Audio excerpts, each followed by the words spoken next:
Southern California, home to 19 million people from San Diego to Santa Barbara, the birthplace of fantasy. Dreams are fashioned here at Movieland and Disneyland, and there's magic in the air, except when reality rushes in. October 26, 1993, 2 a.m. That's when the brush fires of autumn came.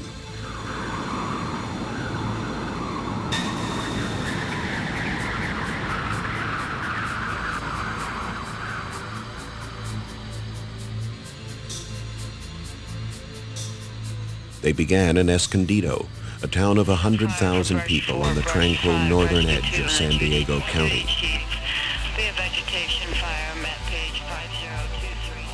High winds, Santa Anas, grew from an ominous stirring in high branches to a howling gale, ripping a power line from its mooring and sending it earthward in a shower of sparks. Dry grass burst into flame, and a holocaust beyond anyone's worst nightmare had begun. The Santa Anas blew through 6 Southern California counties with the rising intensity of a scream, fanning 17 of 26 separate brush fires into major infernos. These fires swept with awesome speed over 200,000 acres of some of the most valuable real estate in the world. 3,500 firefighters, the greatest force ever assembled, gathered from across the United States as the firestorms rushed over mountains and through canyons. Fire ate through the high ground. Smoke rolled over the ocean, and palm trees burned like tiki torches in the calamitous night. By the time the monster was beaten into submission, 3 people were dead, 4 critically injured, and 1,200 homes destroyed. Property losses would total almost $1 billion. But more than money, dreams, and memories would perish in the unforgiving flames, adding a dimension to the destruction that could never be recovered. "I have lost my past," one victim said. "I will never be the same again." How could it have gotten this bad? What evil chemistry of man and nature conspired to send flames rushing through the mountains from Ojai to Escondido? Part of it was nature's own ominous cycle, a long drought followed by heavy rains that thickened already dry chaparral into a deadly fuel along the waiting slopes. Part of it was the growing tendency to build in the mountains and canyons, amid the very growth that would enhance disaster. Wooden homes with wooden shake roofs nestled among trees and hidden in the underbrush would become funeral pyres to dreams of living where nature rules. Given those conditions, an additional factor contributes to the elements that turn a small fire into an inferno: the hot, dry desert winds we call the Santa Anas. Most prevalent in the autumn months of October and November, these winds come rushing downhill from the northeast through a door flung open at the Mojave by dynamics in the atmosphere 20,000 feet up. They're born in high-pressure systems over Utah and snake through mountains and desert toward the ocean, losing moisture as they rise over the ridgelines, gaining heat as they roar down the slopes.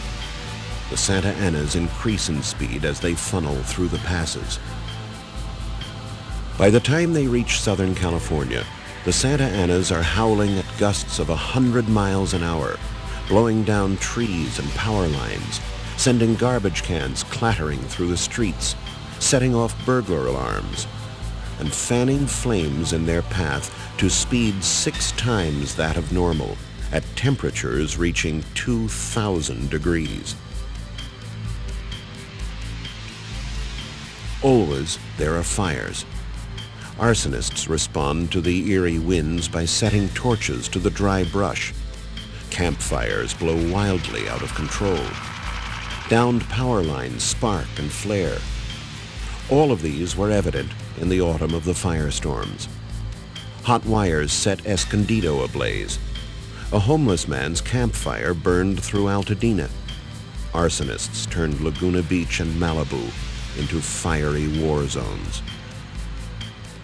Altadena suffered the first major losses in the growing firestorm, with 121 structures going up in smoke. But it was Laguna, with 366 homes lost, that became a symbol of wind's caprice. There, the flames that danced through neighborhoods like crones at a witch's ritual spread terror and destruction in equal measures. The hillside Emerald Bay section of Laguna illustrates the caprice. Fire swept down Emerald Canyon, consumed one house, and then skipped among many, burning some, sparing others. There was no logic to the destruction, but there never is when the Santa Anas come to call. Preparation is no guarantee of preservation. Indolence does not necessarily mean destruction. The wind makes its own rules.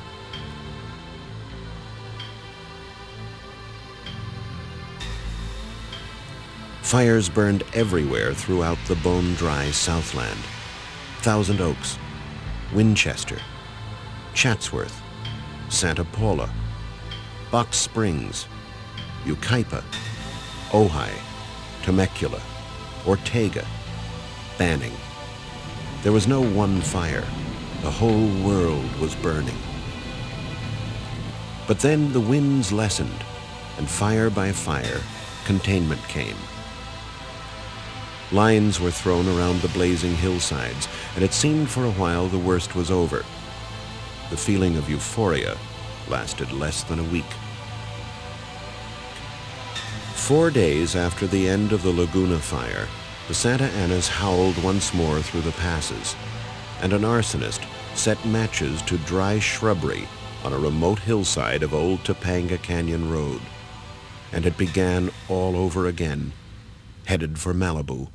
It started at that point about a half a mile from here, and then just blew south, southwest, south-southwest, across those hills, across those hills, across those hills, across those hills, into infinity or Malibu, depending on how you look at it.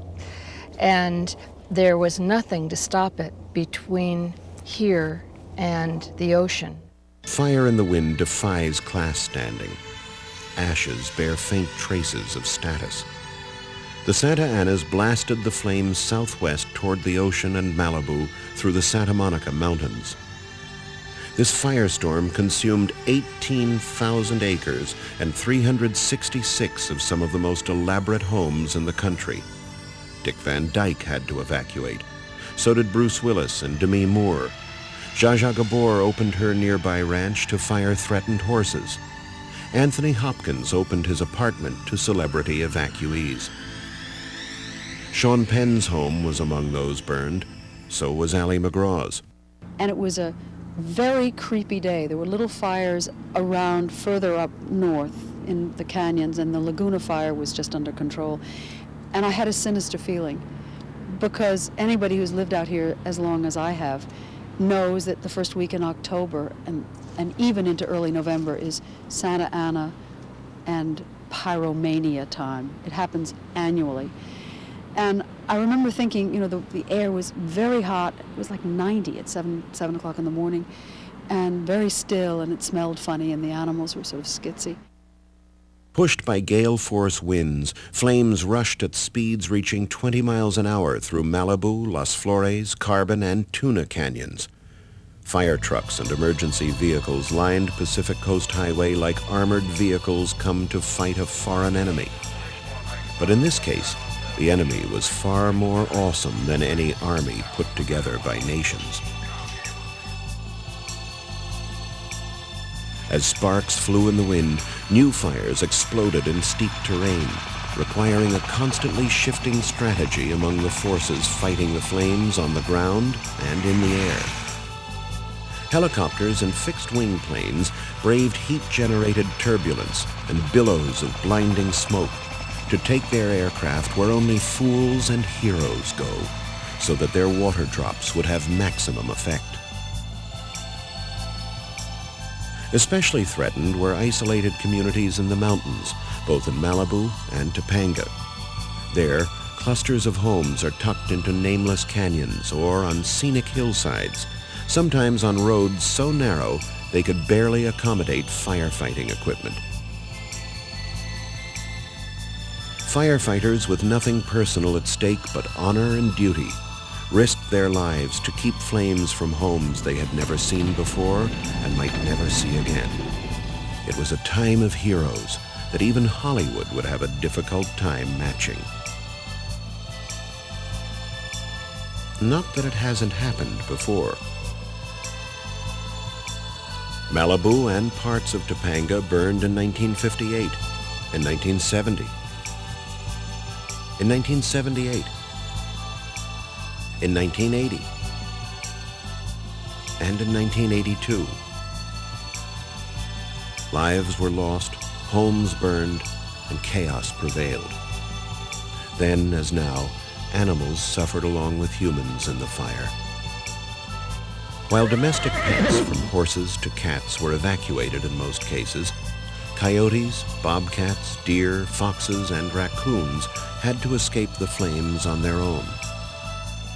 The toll on wildlife may never be known. Everyone and everything fled the terrible heat.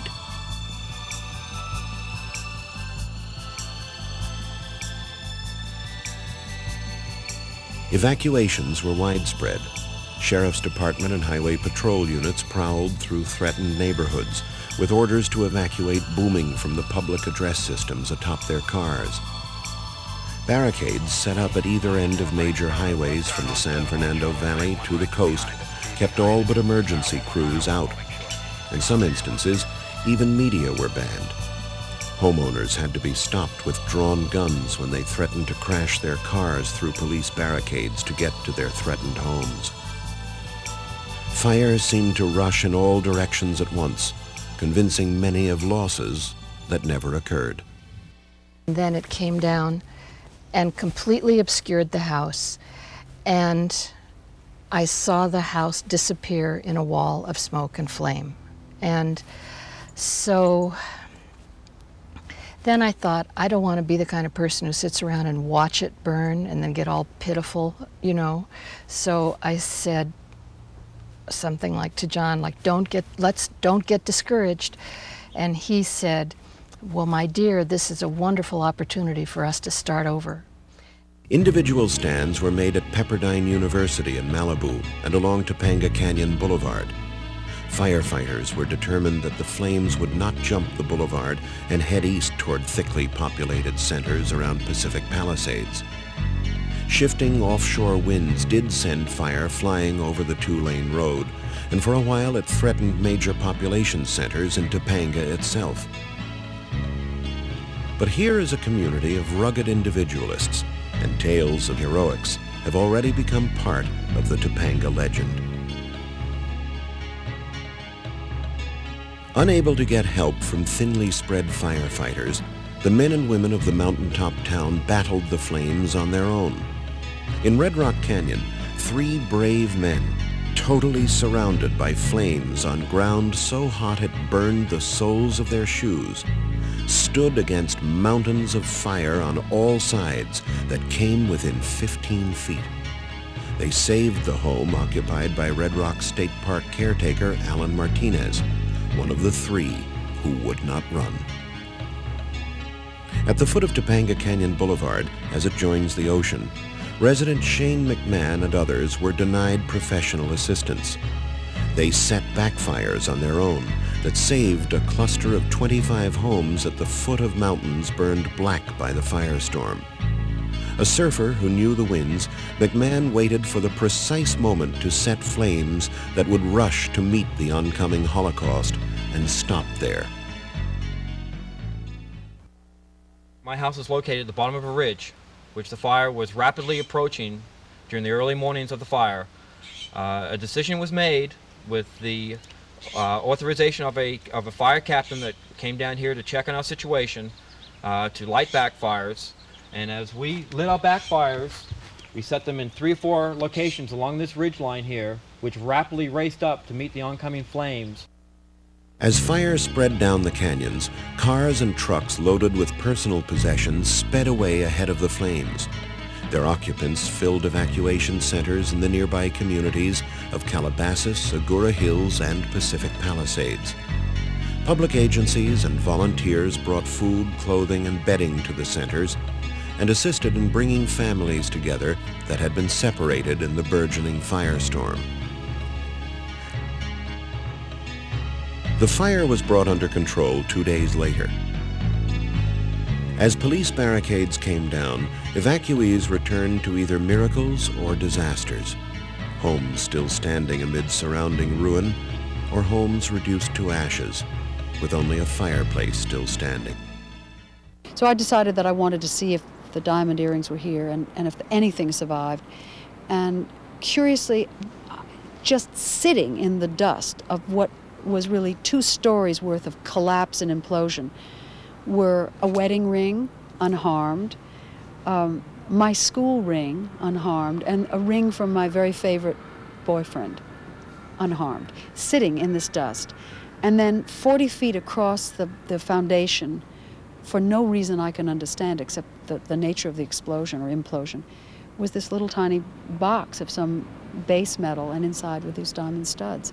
One couple returned to find a note scrawled on the dust of a baby grand piano. Saved, Engine Company 57. Destruction was everywhere, but more than buildings were lost in the awesome firestorms of Southern California. British screenwriter Duncan Gibbons, fleeing ahead of the flames that started near the Topanga estate where he occupied a guest house, turned back to save his cat and lost his life. The cat was found later, alive. Ron Mass, a carpenter who lived on the same estate, was burned over 60% of his body. Here he emerges from the smoke to collapse into a fireman's arms. 5 hours later, and not far away, Don and Amy Yarrow, who loved nature more than any of civilization's niceties, died when flames caught up with them as they raced ahead of the roaring Holocaust in their old pickup. They had lived for half a century in a modest trailer tucked among trees and chaparral. They lit their home with car batteries and shared a trickle of water from their well with the wildlife that had come to know them. They died in the mountains they loved. Firefighters also paid a price for their courage in the firestorms of '93. 4 of them from Pacoima-based Engine 98, fighting the fires in Chatsworth, were seriously burned when flames washed over their fire truck in unbearable waves of searing heat.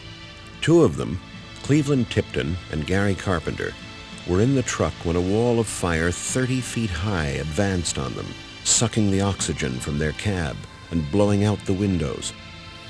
The other 2 men, Captain John Bernard and Russell Nakamura, were huddled at the rear of the truck. They were caught there by a sudden shift of wind that sent the blowtorch flames in their direction. Suddenly the wind started, and I realized at that point that we were in trouble.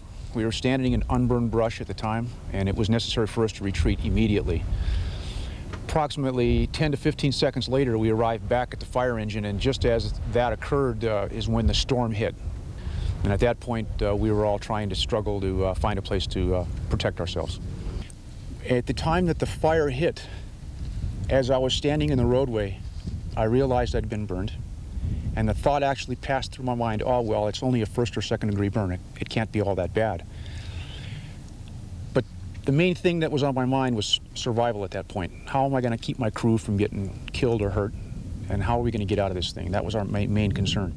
Captain Bernard was the most seriously injured and the last to be released from the hospital. All 4 men have come to symbolize what humans in their grander mode will risk for others. Before the fires of autumn had turned to ashes, investigations into their causes had begun. Of the 17, 9 were believed to have been set by arsonists, one of the deadliest and most difficult crimes to solve. The investigations go on, and as they do, new dangers arise in the hills and mountains denuded by the firestorms.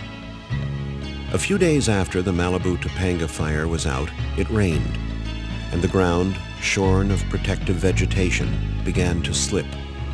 Floods and landslides became a new jeopardy in areas that had not yet begun to recover from the wildfires, and attention was turned once more to the caprice of nature. It remains riveted there. Is it worth it, living in places where fire and floods and slides are a constant danger? Ask any mountain dweller, and he'll say yes. But will those who choose to live in Southern California's mountains and canyons once more pay in terror what they purchased in serenity? Could the infernos of '93 come again with all their terrible consequences? Look to the chaparral. Look to the homes in the canyons. Look to the temperatures, and above all, listen to the wind.